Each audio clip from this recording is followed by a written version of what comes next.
वालेकुम दोस्तों, आज हम इस वीडियो में ग्रामर की एक तमाम अहम एक्सरसाइज सॉल्व करने वाले हैं। तो वीडियो को आखिर तक लाजमी देखना और सब्सक्राइब और अपने दोस्तों के साथ शेयर लाजमी करना। अच्छा, यहाँ आपको स्क्रीन पर नज़र आ रहा है, please do not write not after. ये जो आपको येलो कलर में वर्ड्स हाईलाइटेड नज़र आ रहे हैं, unless, until, to, least, forbid, neither, none और बोथ, इनके बाद हम नॉट यूज़ नहीं करते। अच्छा, उसके बाद आपको ये नज़र आ रहा है दूसरा एक पैराग्राफ का आपको नज़र आ रहा है, हाईलाइटेड है। तो इसमें लिखा हुआ है देन आफ्टर व्हेन, यानी व्हेन के बाद में जो है हम देन यूज़ नहीं कर सकते, और सच के बाद व्हिच यूज़ नहीं कर सकते, सेम के बाद हम व्हिच यूज़ नहीं करेंगे, और प्रेजेंट टेंस एज इफ़ और एज दो के फौरी बाद या उसी सेंटेंस में प्रेजेंट टेंस हम यूज़ नहीं कर सकते।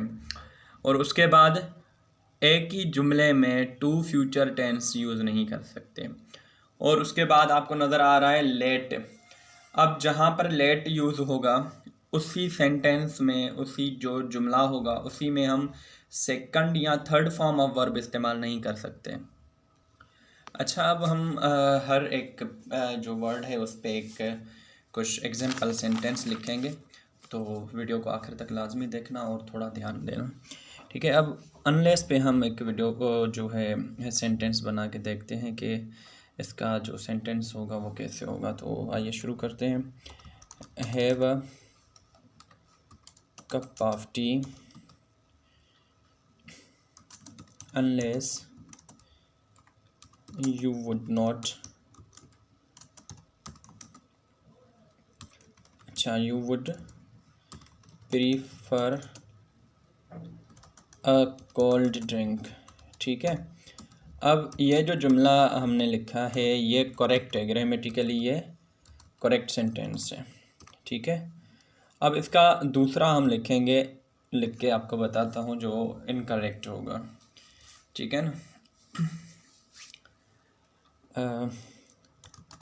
have a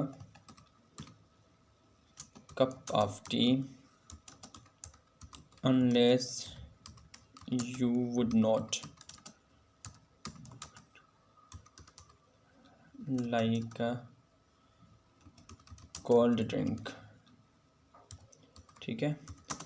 अब ये जो जुमला मैंने लिखा है ये इनकरेक्ट है, क्योंकि इस जुमले में मैंने वुड नॉट के बाद जो है वुड के बाद नॉट लगाया है, यानी अनलेस जिस जुमले में लिखा हुआ है वहाँ पर मैंने नॉट भी यूज़ किया है, ठीक है ना। तो ये ग्रामेटिकली इनकरेक्ट होगा।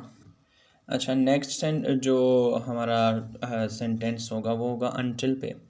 तो आइए देखते हैं। Let us wait until the rain stops,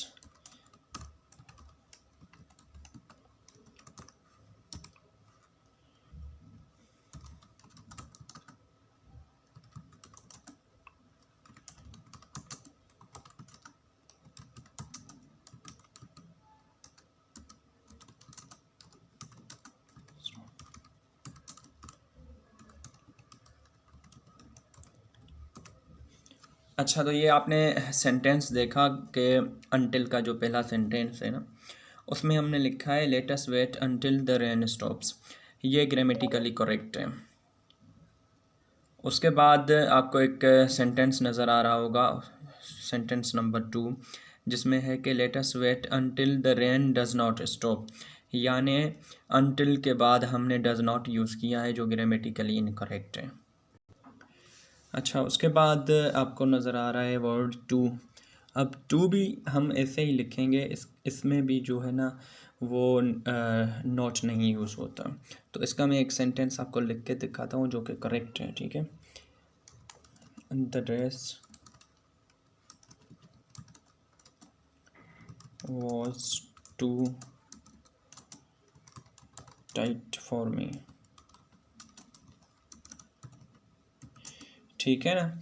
अब हम इसमें ये नहीं कह सकते कि the dress was not too tight for me या the dress was too not tight for me, ठीक है ना। हम ऐसा जुमले में कभी भी नहीं कह सकते the dress was too not tight for me, ऐसा कहना इनकरेक्ट होगा। मैं लिख के दिखा रहा हूँ, ठीक है। The dress was too not tight for me. अब ये जुमला जो है इनकरेक्ट है, ठीक है। ये सेंटेंस जो है ग्रामेटिकली इनकरेक्ट होगा। अच्छा, उसके बाद हम देखेंगे कि लीस्ट कैसे यूज़ होता है। तो आइए स्टार्ट करें। दी police fettered him lest he should escape, ठीक है। अब हम ये नहीं कह सकेंगे, जैसे सेंटेंस नंबर 2 में मैं लिख रहा हूँ the police fettered him lest he should not have escaped। अब ऐसा कहना ग्रामेटिकली इनकरेक्ट होगा, ठीक है। तो आप इस चीज़ को अवॉइड ज़रूर करना। अब हम देखेंगे कि फॉरबिड कैसे यूज़ होता है। माई डॉक्टर फॉरबिड मी शुगर, ठीक है। और इसका जो है इनकरेक्ट भी लिख सकते हैं, my doctor forbid me not to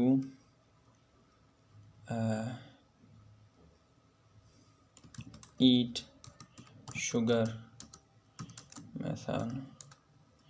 तो ये इनकरेक्ट है, ठीक है। तो ऐसे सेंटेंस से जो है गुरेज करनी है। अगर यहाँ पर आपको फॉरबिड सेंटेंस में नज़र आए तो उसमें आपने नॉट यूज़ नहीं करनी। फॉरबिड खुद ही एक नेगेटिव सेंस में यूज़ होता है, वो नॉट का मतलब दिखा देता है। अब इसमें हम नाइदर को सेंटेंस में यूज़ करके देखते हैं कि ये कैसे यूज़ होता है। Neither of them bought books, ठीक है। ये ग्रामेटिकली करेक्ट होगा और इसका इनकरेक्ट होगा neither of them did not buy books. अब ये जो है वो ग्रामेटिकली इनकरेक्ट सेंटेंस है। हम ऐसे जुमलों में जो है नॉट यूज़ नहीं कर सकते। अब हम नन पे एक सेंटेंस लिख के देखते हैं। None of them read a book, ठीक है। तो ये ग्रामेटिकली जो है करेक्ट है और इसका इनकरेक्ट जो होगा none of them did not read a book.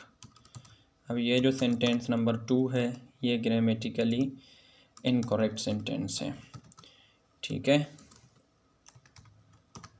तो आपने देखा कि नन के बाद भी हम किसी जुमले में नॉट यूज़ नहीं कर सकते। अब आपको नज़र आ रहा होगा स्क्रीन पे बोथ, के बोथ में हम नॉट कैसे यूज़ नहीं कर सकते। तो आइए इस पे भी हम एक दो सेंटेंस लिख के देखते हैं।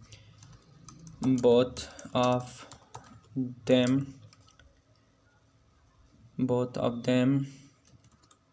Did not buy books. Both of them did not buy books, ये इनकरेक्ट सेंटेंस है।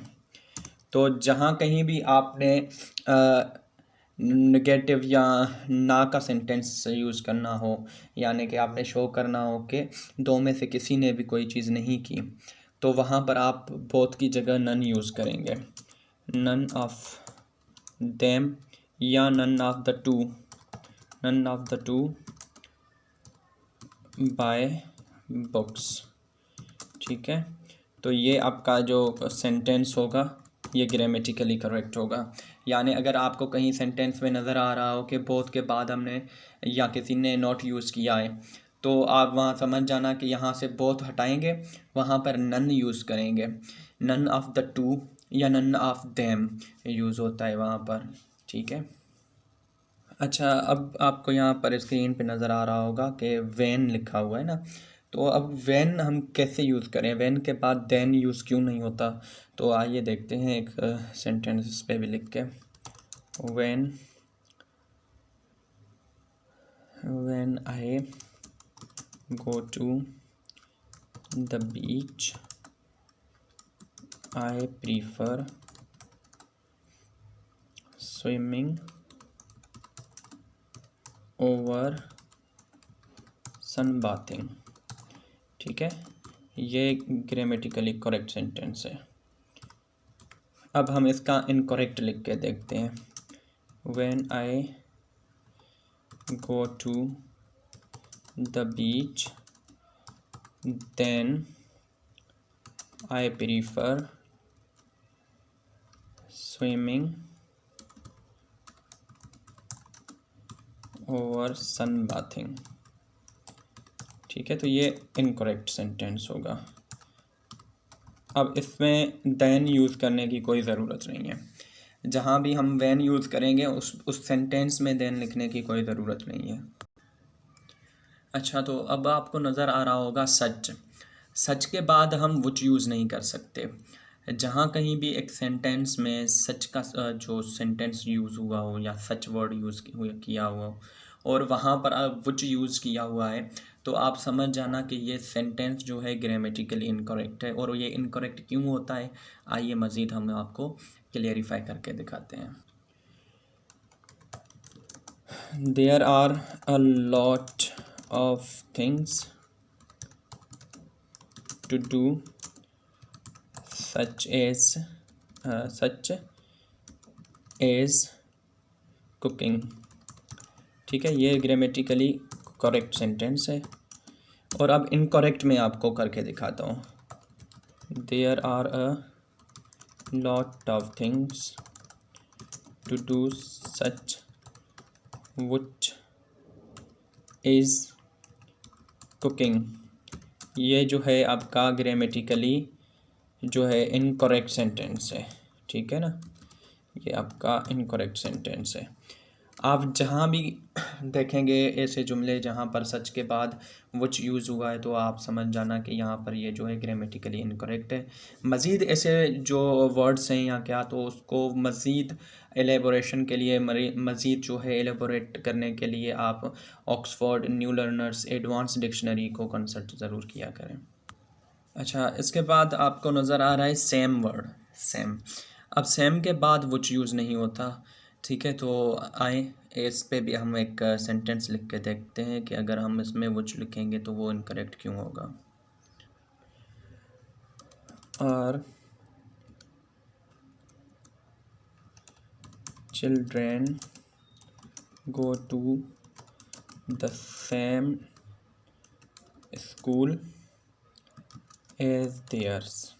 ठीक है, अब ये जो है ग्रामेटिकली करेक्ट सेंटेंस है।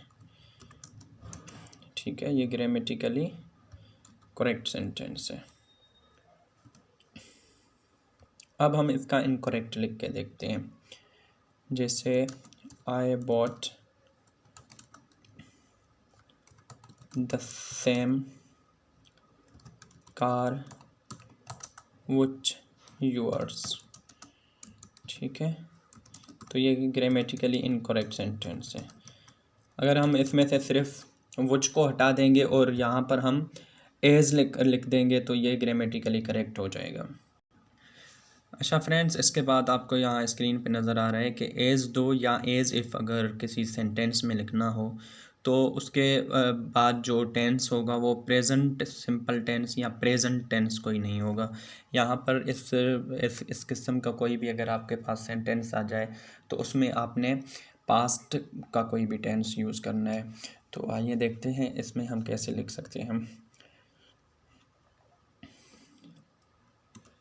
It looks as if he were made। ठीक है, ये ग्रामेटिकली करेक्ट सेंटेंस है।